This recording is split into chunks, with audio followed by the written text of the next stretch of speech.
Well, we know now that if we ever want to have a Halloween special where you're Optimus Prime and I'm another No, Autobot. I've been looking for a way to work with those vocals because there are some funny things we could do. Very funny things. How was the Oppenheimer movie? Well, you're going to have to find out on this week's episode of the Exchange Podcast because we are back. It's been a while. I've missed you, Thomas. I don't know why you left me. It was scary. It was like when a child is left at the register when his mom needs to go get something at the grocery store, okay? I didn't know what to do, but we did it. But, yes, Oppenheimer. Possibly the best movie in the last 10 years. The best movie in the last 10 years. I've heard a lot of great about it. A lot of great reviews about it. I want to go see it. You had told me that you were going to see that. I think that and the Barbie movie back to back. Yeah, so Sarah and I went to go see Barbie and then Oppenheimer. It's not called Barbenheimer for nothing. But let me tell you something. Barbie, Oppenheimer, they're two great movies. One movie is an introspective about man and what he can do and how he's accomplished many great things, even through the turmoils of life. And the other one is Oppenheimer. And so... Now, he's the guy who was... Cillian Murphy or something like that? Yeah, Oppenheimer. He help me out here. I should know this. The nuclear bomb? That's right. Yes. Okay. Yeah. So, spoilers, not spoilers, because it's history. I'm not going to spoil the movie. However, I will give this tidbit. There is nudity in the movie. Oh, okay. Caught me off guard. So if there's a digital release where you can kind of censor that or find a digital release where you can censor that, unnecessary. Like I said, spoiler, not spoiler because it's history, but he has an affair on his wife. But for some reason, they needed to show that. You got to show nudity for that. Right. So I personally was like, I just don't get it. And I know that's how much I've grown in my walk with the Lord, because if you would ask me like 10 years ago, 10 years ago, I would have been like, haha, cool. But now I'm just kind of like, I wanted to watch a movie about a bomb exploding. Right. Sure, there's drama in the government. Yeah. Not many people know this about the Oppenheimer movie, but or Oppenheimer himself. Oh, I thought you were going to say not many people knew that there was drama in the government. Yeah, right. Breaking news here on the Exchange podcast. When the bomb detonated, Oppenheimer and Einstein both had a conversation before the bomb was detonated, before the bomb was even created. Right. Einstein told him, "Hey, these calculations look correct. You might actually blow up the world. Mm-hmm. You might set the ozone. You might set all of the oxygen in the planet on fire and destroy the world." Do they kind of go into the information about where he regrets? Mm-hmm. That is the last third of the movie. I would say it's broken up into 3 parts. Yeah. The first part is you get introduction to Oppenheimer and his womanizing ways, and he was actually not a communist, but his brother was a communist in the Communist Party during the war. And then in the second part, you get the explosion. Yeah. And you get the bomb making. And it's really cool. It's really interesting how they created Los Alamos and everything out there in New Mexico. And then the third part is him going into how much he regrets it. And in fact, if it wasn't for Oppenheimer, we would have World War III, because he was very adamant with the government. Sanction people. Don't let people build bombs, because the calculation was less than 1% that they would blow up the Earth when they did the thing, right? I don't know if because as our government often does, they were lied to about how badly we needed it, just like they're doing with AI. The nuclear arms race was the AI race of today. Yeah. So when you look at when they use the bomb, in Japan. That's when it hits everybody. They are not shy of showing the turmoil of the creator. So, for instance, the heavy lifters, the people who moved stuff, the people who weren't really working on the bomb and didn't know what the bomb was capable of, they're all cheering. Hey, what we did helped stop the war. Yeah. This is awesome. Yeah. All the scientists are grieving, mourning, and literally throwing up out of just terror because they know what they've done. And I was telling my wife, I said, I think what ended up happening was, and this is coming from a biblical standpoint, God allowed us to have a fraction of a fraction of a fraction of a fraction of a fraction of his power for a brief moment in history. Right. We capitalized on it. And then after it went off, much like the many things that we take for granted from God, in this case, his awe-striking power. You're right.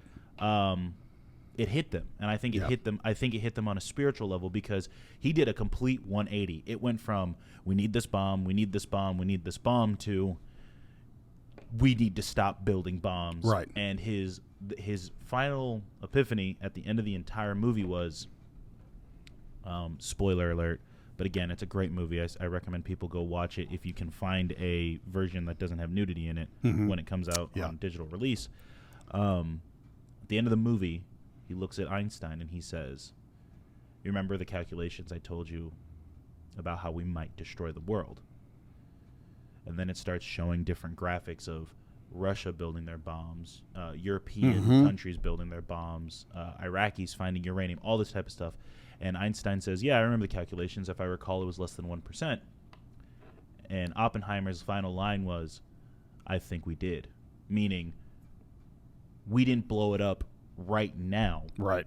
But at any moment in time, if everybody decides to go mad, and everybody knows, if you don't know what mad is mutually assured destruction. Sure. If everybody decides to go mad with their bombs, we could destroy each other in hellfire. Yeah. Well, you said something there, and it reminds me of that verse in Matthew 10:28 where Jesus says, he says, not to fear the one who can destroy the body only.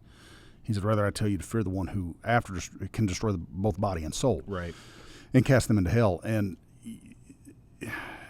I think about that and I go, you know what? Those men split the atom. And the devastation, and not just devastation. I mean, nuclear energy is a much cleaner energy that we should, I think, my personal opinion is we should look into. Agreed. But the atom, once it was split, and they created the nuclear bomb, Fat Boy and Fat Man and Little Boy. Fat Man and Little Boy, that's right. What really is a sobering thought about that is that they just split the atom. God created that atom, and I think I've mentioned this here, but archaeologists have found, and I'm going to go ahead and throw the archaeologists in there since Indiana Jones came out too. Boy, that was a terrible movie. Too bad it wasn't him though who found it. Archaeologists have found what they believe to be the ruins of Sodom and Gomorrah, which is not what they call it. It's a different name when you go search for it. Right. But what they've discovered is because of this, which goes along with Scripture, the salt deposits in the earth, nothing can grow there at all. Yeah. Which is what led to the Dead Sea becoming the Dead Sea, which Bible prophecy tells us will one day flow again. But right now, it's so salty. It's literally got just thick salt deposit. But what they believe is that it was an asteroid of sorts that hit it, and its payload was something of the equivalent of 7 atomic bombs going off. Right. So that's not a hey, God is so awesome and so terrible he's waiting to destroy people. No, yeah. It is a God is so awesome and so terrible that he's got mercy and wants to forgive people. Right. For me, I think a lot of it, different things that I've read, he had regret because a lot of that was coming down to the military industrial complex. Yeah. And which is why we've got the IRS and income tax now, because they're having to fund an army to police the world. Yes. Otherwise, everybody gets to have a nuclear bomb, and then we have a nuclear war on our hands. It's my right, okay? Second Amendment right. I'm allowed, okay, to have that nuclear bomb. I personally think that's a joke. I don't have a nuclear device. No. Wait, what? The FBI just walked in? No. Yeah. We're not even live. How did they do that? No. A lot of it was. It's to Tears for Fears, I believe it was. Maybe in Crowded House. Everybody. Yeah, that was Tears for wants Fears. to rule the You know, and that song's very prophetic. Oh, come on. That song is amazing. But yes, very because prophetic. that's what it, I mean. There's just that natural balance in human beings to want to rule. They want to have this godlike complex. That's the reason why that I when I hear someone say they don't believe in God, that scripture always, the fool has said in his heart there is no God, because humans have that God complex enough about them that they want to control what others are doing. And we're seeing that right now. I mean, we're seeing the fact that you can't even go buy a car for less than $600. I mean, just a car for less than $600 a month payment. Oh, shucks, really? Yeah, I mean that's the cheapest you can. That's the cheapest you can find a car right now. Now, I'm glad I paid mine off. it wasn't like that 3-4 years ago. I was about to say, not that long ago. You know, and all this is because what they're doing is they're trying to control how much people go. You know, and I think there's some people starting to wake up to that, but the problem is, you know, we just had this prayer revival at church, whole week, and I don't think there's anything more important we can do than pray. Oh, 100%. I know we've talked about this before, where people say, well, you know, do something more than pray. Well, yeah, I get what they say. I know what they're saying, and I don't disagree with that. But on the same token, I also know the Bible says the prayers of a righteous man availeth much, or avails much, whichever translation you want. And, you know, just go to your grocery store and look at what. I was with someone last week. They had to go to the grocery store, and they bought minimal amount. They didn't buy that much. Nope. $168. Yep. And it was just for two of them. Yeah, I'm in the same boat. You know, and I'm going for that amount. I mean, if you were going to buy enough food to last a week, $200-300. Yep. It's ridiculous. Yeah, and here's the thing. I'm about to have a kid. Uh-huh. So, you know, formula, if my kid can only drink formula, you know, if that's the case, all these different things of they just add up, and people don't think about it.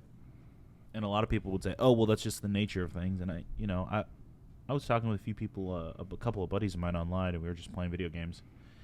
And I said, "Guys, it really wasn't that long ago when I saw the price of gas at $1.89. Right. $1.89. 90s prices. We're talking 1995 prices. Yeah, yeah. Because that's when they started. Because when they started shooting, Still a little up. high in some places for 1995. But Because I mean, some places it was 97 cents. No, back of then. course, but I'm talking about in California. Yeah. Right. No. So and when it hit $2, I remember my parents in the early 2000s being like, $2 for a gallon of gas. Right. That's insane. Now it's $6 a gallon of gas out there. I remember it was in 2005. I flew out of the state of Alabama, did a layover in Phoenix, Arizona, and then flew on into, I think it was Sacramento, California. I think is where I flew into. And I remember getting out there and less than 3 hours, I think. I don't remember how long that flight was. A couple hours. And I remember leaving Alabama, like I said, and this was 2005. Gas was still below $2 at that time in Alabama. When I went to California, I saw the gas prices right at $3, bumping right at $3. And I'd always heard that gas prices were higher out there. So I thought, well, okay, this is probably par for the course. And then I was out there for a little over a month, and I came back, and when I got back, gas prices back this side of the country had already jumped over $2.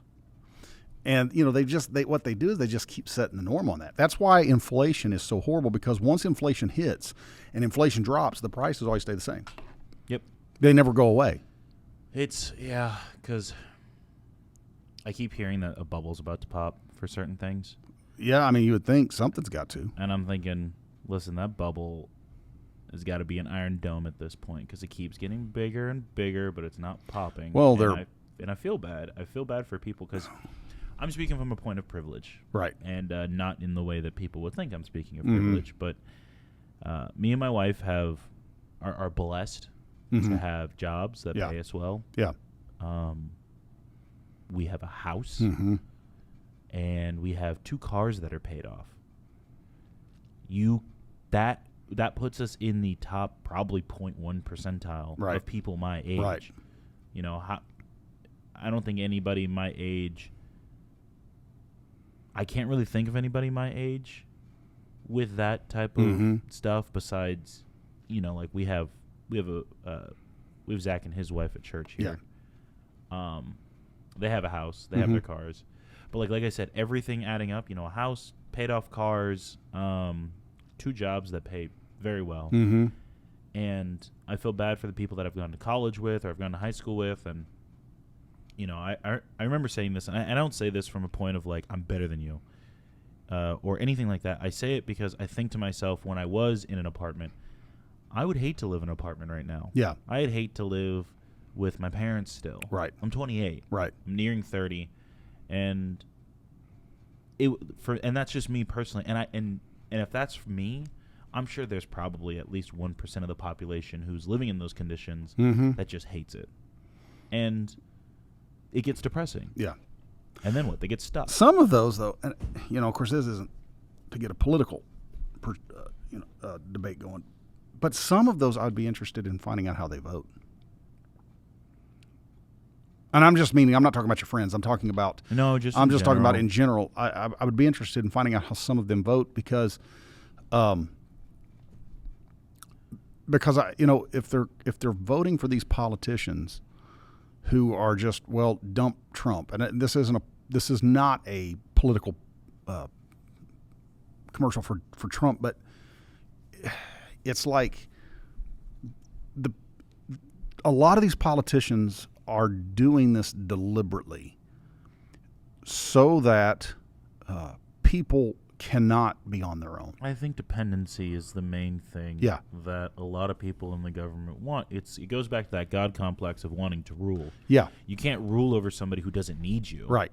Okay? Right. You could be a leader and suggest things to them, but you can't rule over somebody. That's right. A leader is going to stand up and say, "Hey, Thomas, can you go fix that over there?" And you can either say, "Yeah, I'll do it," or "I won't." Right. And then at that point, it's like, "Okay, I don't need you anymore. I'm going to go to the next person if you don't do it." But if you do it, you know, there are genuine rewards to that because A, you're helping your community when you're asked to do it. But then what's going to happen when it's like, "Hey, Thomas, go fix that." And you're like, "Nah, that's not what I want to do. I want to work on my own thing." No, not here. I'm the king. I'm the ruler. Right. And you have to depend on me because if you don't fix it, then you're not getting paid. And it's like, that's kind of dumb. Right. Yeah. No, absolutely. Where was that? There's that guy in North Korea. Can't remember his name. He died once they got him back here in the States.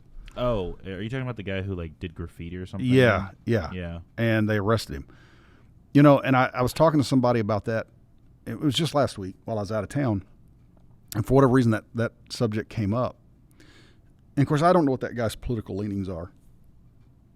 He may have – I don't know what his political leanings were. He may have just been a complete anarchist, or he may have been a conservative. He was like a college student, right? He did some graffiti, was arrested by the North Koreans, was in jail, came out, and he was sick. Yeah. And then he died.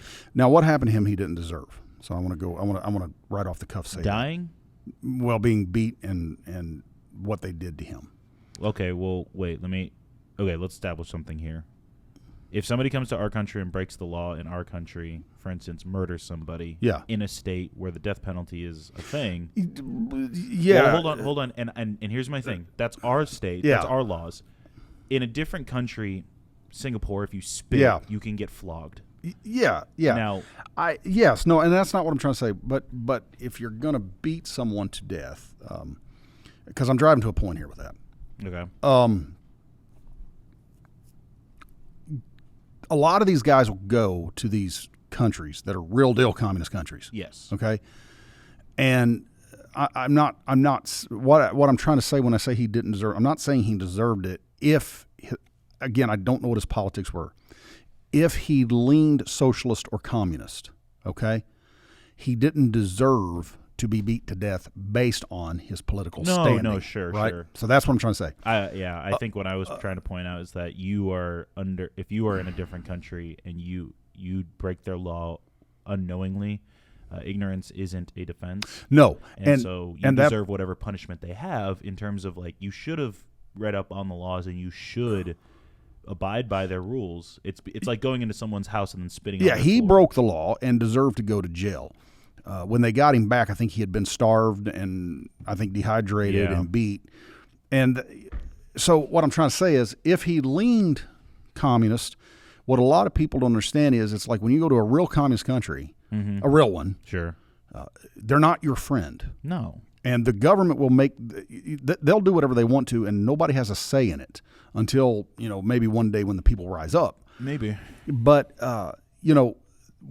one of the things that proves America is still a merciful country in a lot of ways is you mentioning the death penalty. If someone comes to this country and commits a crime, murder, and they get the death penalty, then it is the death penalty. They're either electrocuted or they're gassed or they're injected, whatever, but they have a death sentence waiting. Right. They may get beat up several times by prisoners. Sure. But the government and the guards aren't doing that. Maybe they're setting it up. That's a whole different story, but they're themselves not doing that. So it's like, okay, you've got a date with destiny. And that's why that when so many people want to talk about this, how much greater communism is, it's going, well, no, not really, because at least here, if someone just dies, oh, hey, what happened? There will be an investigation. Yeah. Over there, sorry. If they don't like you, you're not. No one's coming to your rescue. Yeah, and more than likely, a lot of the torture that he endured was because he was an American. No, 100%. Well, okay. What I was getting my point across, I also agree. I don't think people should die because they graffitied something. I don't think he deserved the conditions he got. However, I was just saying it is something that we tell missionaries in the church. You need to be mindful of the laws of the land because you could be killed if your wife speaks out before you in some places.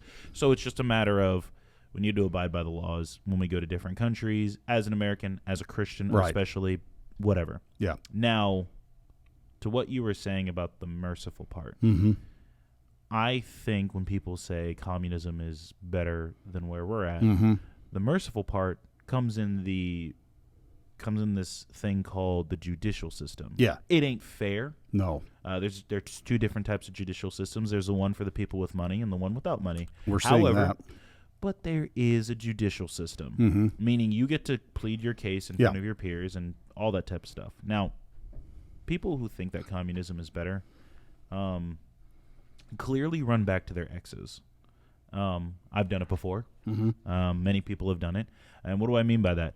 You don't care for the relationship. You care about the ideas, the memories, the thought process of a utopian society under communism, and that's just not how it works in the real world because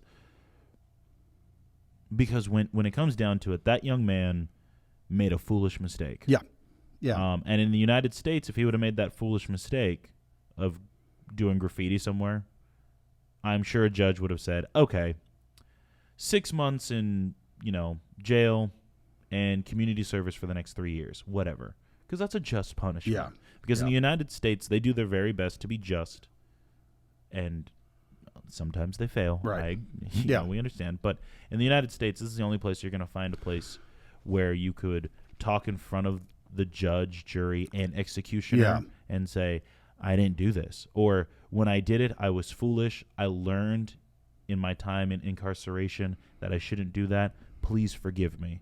And those stories don't get told because they're not sexy, right? Yeah. They're not cool. Yeah. Forgiveness isn't something people want to read about in the newspaper. Right. They want to read about corruption.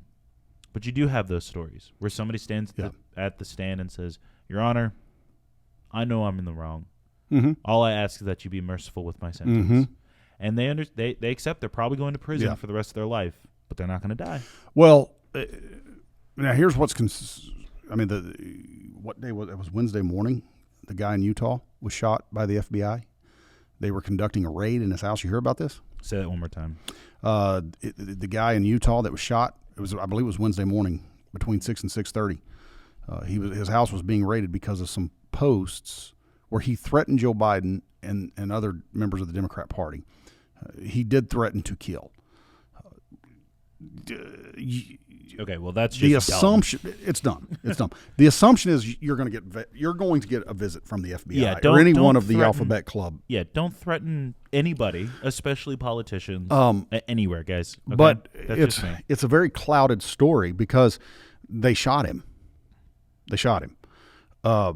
And instead of taking him into custody, they just go into his house and shoot him. So it's catching a lot of response because of the fact that you're going, I get it. Someone makes this threat.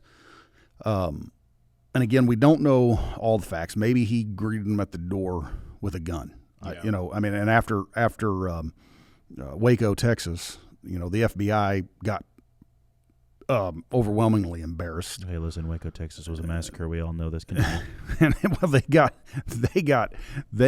soundedly embarrassed, right, by people exercising the Second Amendment. Not that Waco was a good thing. I'm not defending Waco. I'm not defending their practices. Yeah, I'm not defending the practices, but they did nothing wrong in terms of like you get that second. I'm sorry. We've talked about Waco before. We have a podcast on it. I'm Ruby Ridge in Waco, Texas.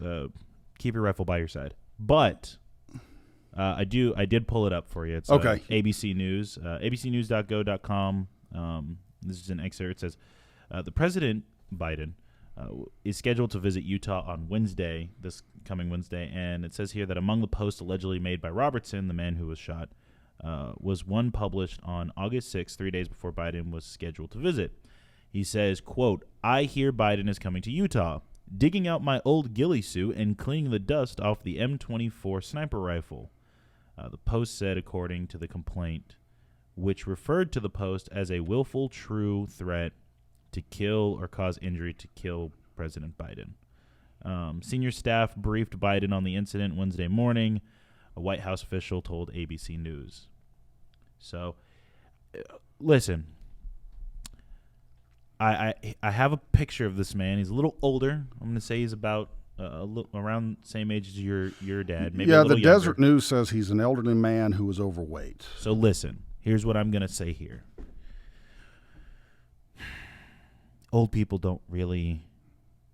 He was 75 years old. Older people don't typically do well on the internet and don't know how to be nuanced with what they say. And with him saying something like that, guys, being someone who was in law enforcement, that's something you got to put on the high priority of, okay, you could put two and two together. A ghillie suit. Thomas, I'm sure he mentions that. Yeah, I'm sure you know what a ghillie suit is. A ghillie suit is where you put something on, it lets you blend in with the foliage of the surrounding area. He mentions the ghillie suit. He mentions M24 sniper rifle. Yeah, which was all stupid. Okay, this is not your First Amendment. This is not your First Amendment right. No. But according to the Desert News, I don't know much about him, but according to the Desert News, they said that that there were neighbors who reported that the FBI showed up. Hey, FBI, come out with your hands up, and then shortly after that, just a barrage of gunfire. Someone said that he had a gun. Here's what concerns me, though. Okay, here's what concerns me about this.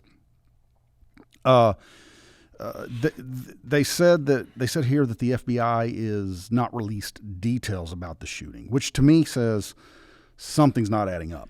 And with the DOJ that we've been dealing with, there's a lot of things that's not adding up here. No, but I'm on the side of on people not being stupid.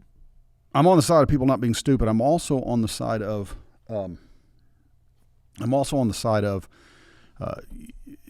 I think we had the U.S. Marshals, first federal police force, which was commissioned by George Washington. It was commissioned by George Washington.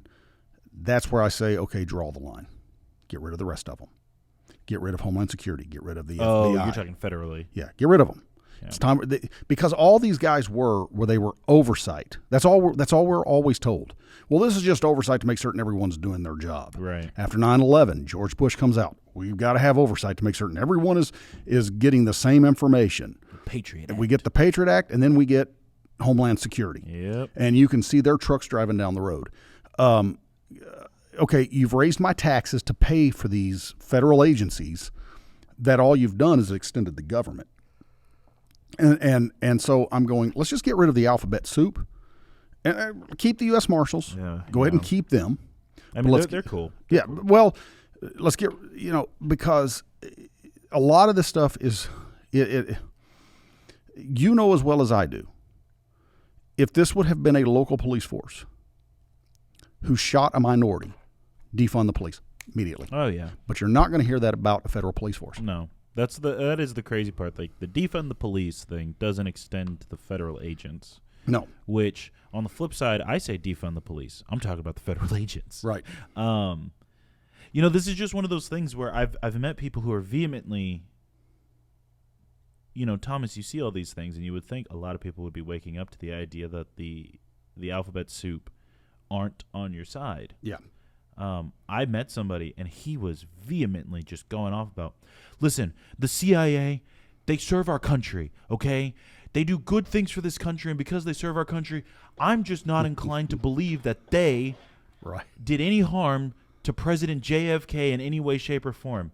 Listen, ladies and gentlemen, I'm not a flat earther, but JFK wasn't just a fluke. No. Okay?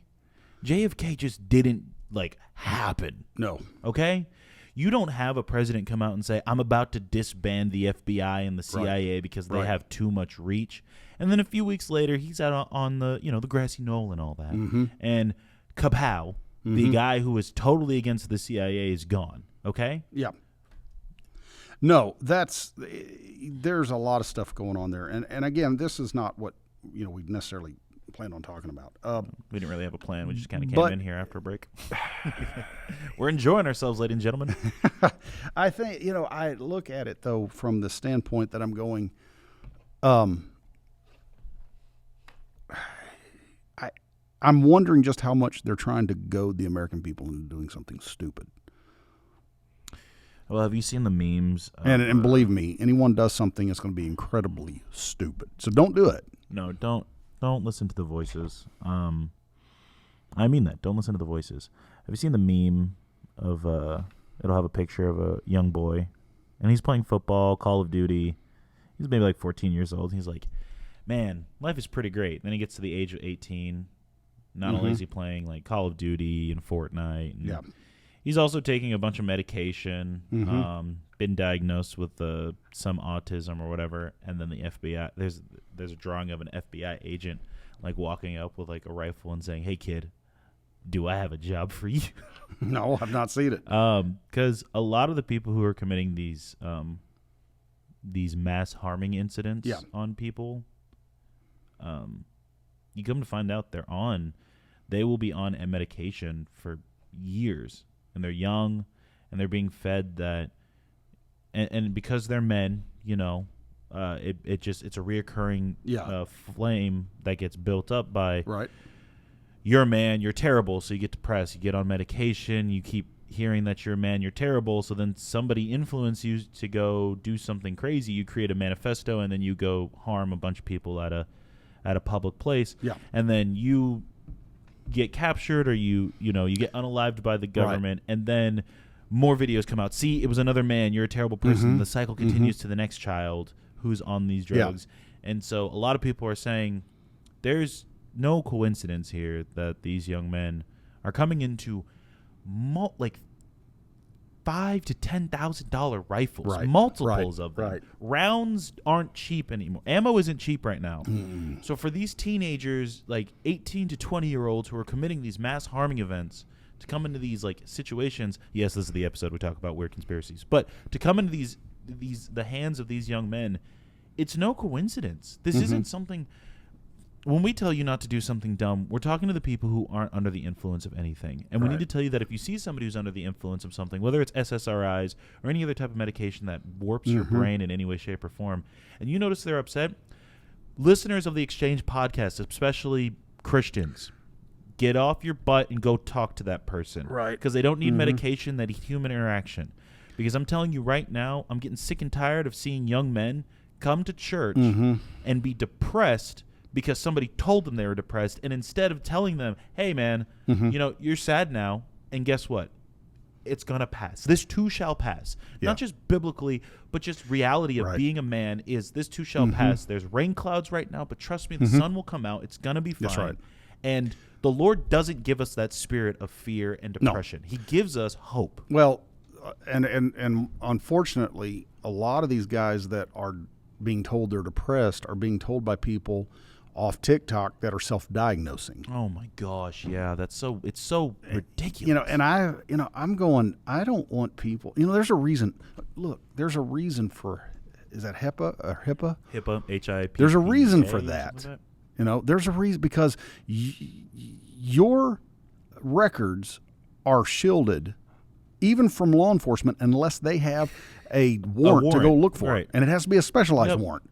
Don't go on TikTok telling people what you're feeling that day. Do you remember when people kept secrets, Thomas? Bedridge Farm remembers. This is the top 10 with Casey Kasem. Yeah, no, I do remember that. And I there's things that I deal with.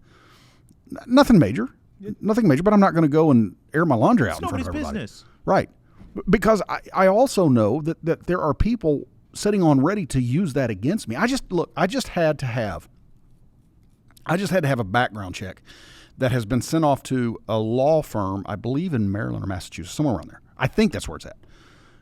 And I got a call from someone who was sending the background check off, and they said, hey, we did this background check last year. Has anything changed? Well, there were two things on there that had changed. I had to go in and submit an email to the organization describing why those had changed. No, I didn't get upset over that, but that is something that nobody else needs to know. And the whole reason is they said, look, the purpose of this is there are some people out there that can be evil. And if they find this out, they're going to use it against you. Yeah. So I submitted the email. I explained what happened. And I'm positive. I'm sure the background check's going to come back fine. I'm not worried about that. Yeah. But I also know, look, if you've done something, if you've done something, say something. If you have done something, just go ahead and be upfront. Yeah, it's better to be truthful about it. Don't let someone find out by surprise. But that's if somebody asks you. Yeah. Now, if you're living your life, barring, you've harmed somebody and somebody is injured and needs assistance, or you've harmed somebody psychologically, physically, or sexually, you need to come clean about that. You need to come clean. But at the same token, there is the attorney-client privilege even in that. And there's a reason for that. There's a reason for that. But what I guess what I'm getting at is that, I don't need to know you have irritable bowel syndrome, okay? I don't need to know that you suffer with chronic depression. Yeah. I just need to know, hey, are you cool? Yeah, I'm upset. And see, that's the thing. I ask. Well, some people may say it's paranoia or conspiracy theory, but it's not paranoia if it's based in fact. And we've covered this on another podcast, but I look at what they're doing, going on TikTok and all this social media and airing out every problem they've got, even the self-diagnosed problems that they've got that probably aren't even. I mean, the word anxiety gets thrown around by so many people, and they don't really know what anxiety is. Was that? I can't remember his name on Princess Bride. You keep saying that word, but I don't think that Andre word. The Giant. No, it wasn't him who said it. It was something. Was it Inigo Montoya? Yes, him.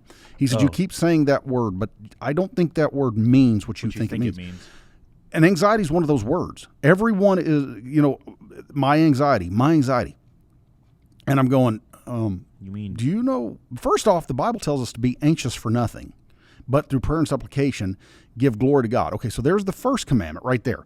The fact that we want to walk away from our faith is a sign that anxiety is starting to creep in. I'm not saying they don't have anxiety. I'm saying some of them use the word. I don't think they know what it means. No, I think a lot of people do that. Yeah, I agree. And they're going on TikTok. They're going on all these different social medias, and they're talking this stuff out. When the Nazis decided they wanted to kill all the LGBTQ plus people in Germany, they had them all move to big cities because there was no social media where they could isolate them. I'm not saying try to hide who you are, okay? That's not what I'm trying to say. Or I'm not even trying to say hide your sexual preference. I'm not saying that. What I'm saying is you would do yourself a world of good to go and look at what is listed amongst mental trouble, what they consider to be mental disorder. I'm careful to say this because I don't want anyone thinking I'm attacking them. I'm not. Gender euphoria is on that list. Dysphoria.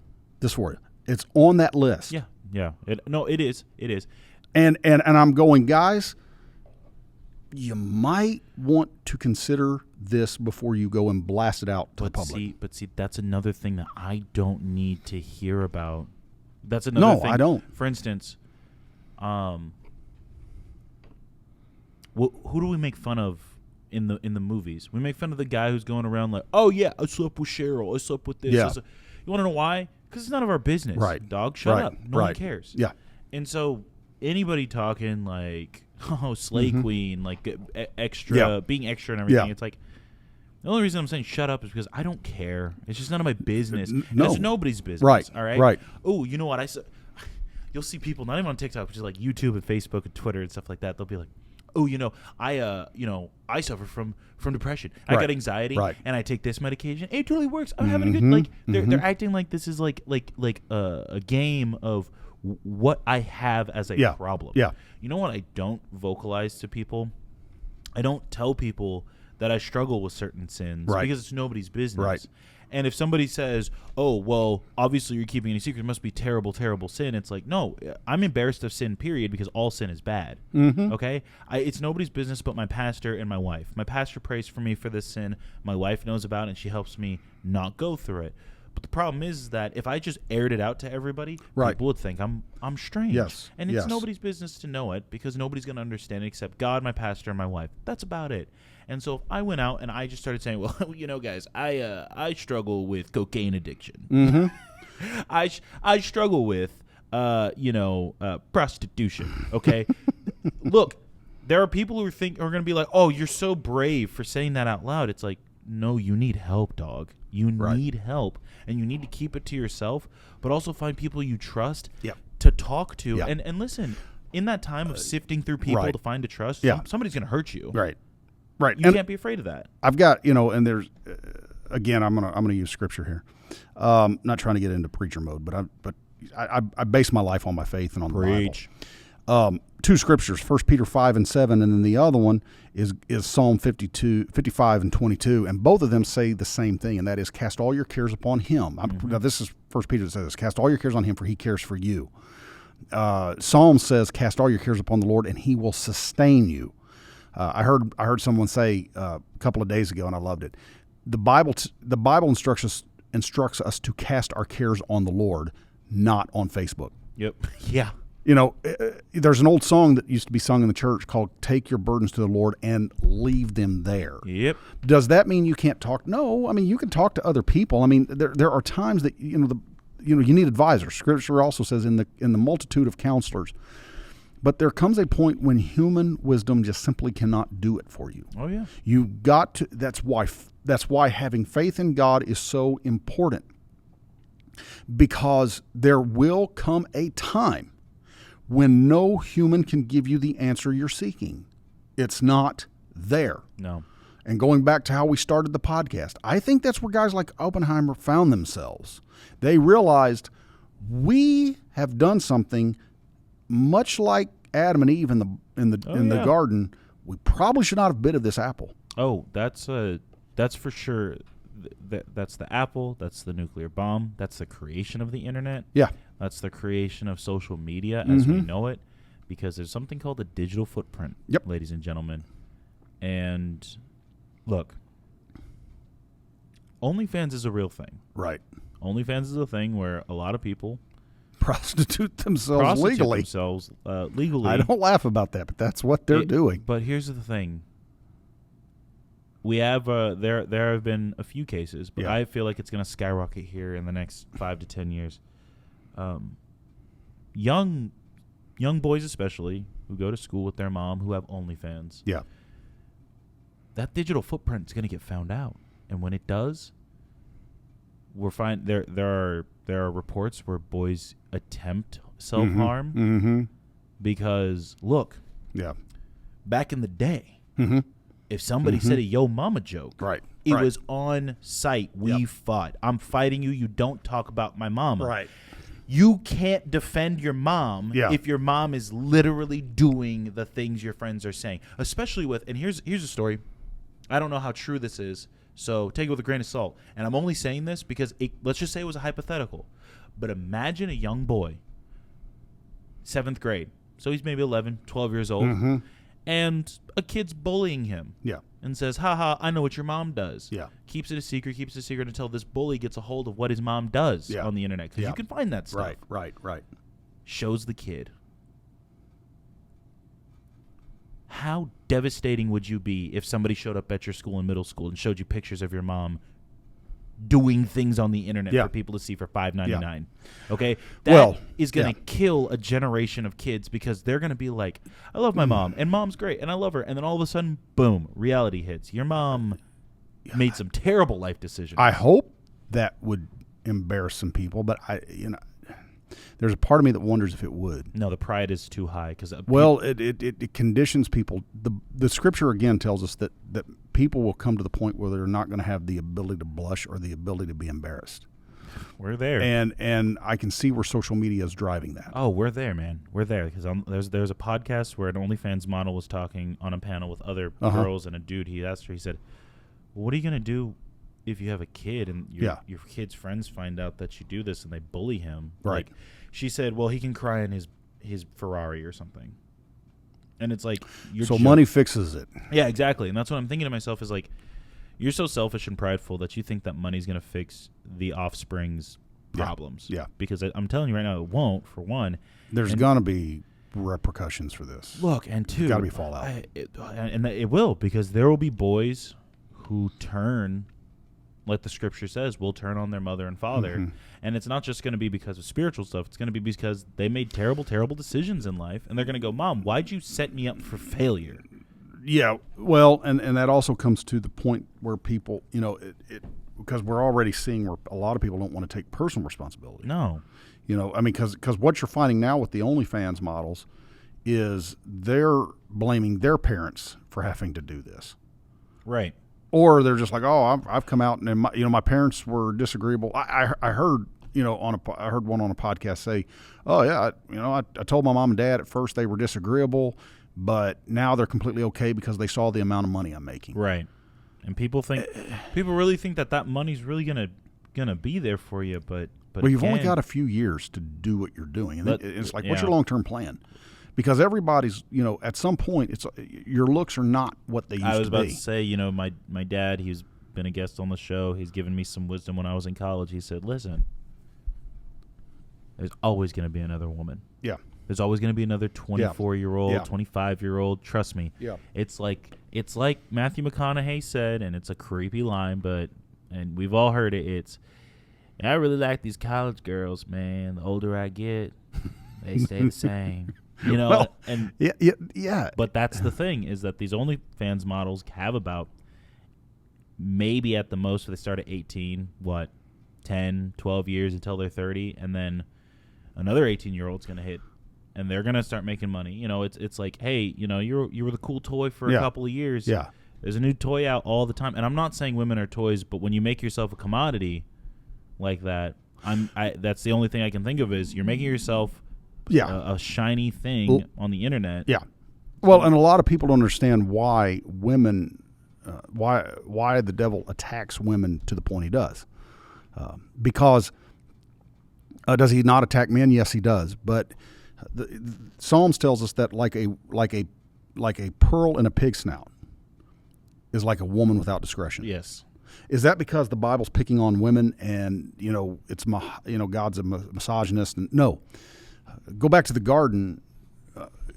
He took man from the dirt, but he took woman from the side. Mm-hmm. And, you were talking about the Yo Mama jokes. I remember those. I also remember another joke that was used to insult a boy's mom, and that was, your mom wore combat boots. And that's that's a real old one. Some of our older audience will know that one. That one even predates me. But I've heard it, and the reason for that is because if you ever wanted to attack if you ever wanted to make a guy mad, say something about his mom, and specifically say something about her lack of femininity. Yes, femininity has always been the crown of a woman. Always. Mm-hmm. Always. Why do you think the transgender want to take on the feminine look? The men going because that is the crown of a woman. Masculinity is the crown of a man, and so you have. Everybody's always been be nice to the girl, be nice. This is why, by the way, that women for so many years was kept out of combat, because what they realized is that when a woman would get wounded, 5 guys would immediately rush over to make certain she was okay. Yeah. Whereas you got this guy wounded, medic, they'd start calling, for the medic. I'm not saying that we don't care about our fellow man. Yeah. But if it's me, Zach, and Chandler, and we're in a firefight for some reason, and one of us goes down, one will stop, and the other one will continue on. Right. It's not, we stop everything we're doing to help this one dude. And it's mainly because we all know what we signed up for, and there's that inherent masculinity trait. Call it toxic masculinity all you want, but there's that masculinity trait that I need to go stop the bad guy from doing bad things. Right. And your life has been sacrificed for me to do that, unfortunately. Right. Well, that's a friend of mine who's a state trooper. He was talking about how all the state troopers get assigned the same sidearm. A lot of local police don't. State troopers do.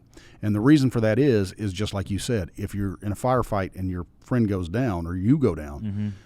then if they run out, they can just grab your gun. It's the same. Everything's the same. Nothing changes. Right. You need a magazine. It's right there. So it's always be nice to the girl. But what they've done is they want to attack the femininity of a woman, because it is the femininity of a woman that God has graced her with for the purposes of nurturing. Mm-hmm. And so when all of this stuff starts getting disarray, and the moment that we go, yeah, well, I can do this on my own. The fool has said in his heart there is no God. Mm-hmm. We see where that lands society, and that's where we are. That's the reason why that we begin to see.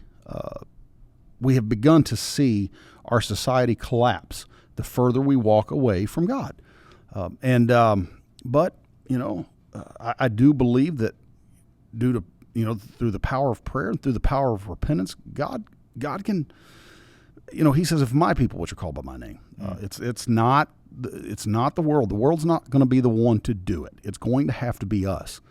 And if the church does it, then I believe that a lot of this stuff that we're seeing that is starting, going back to what we were talking about earlier with the price of energy, the price of gas, the price of all this stuff.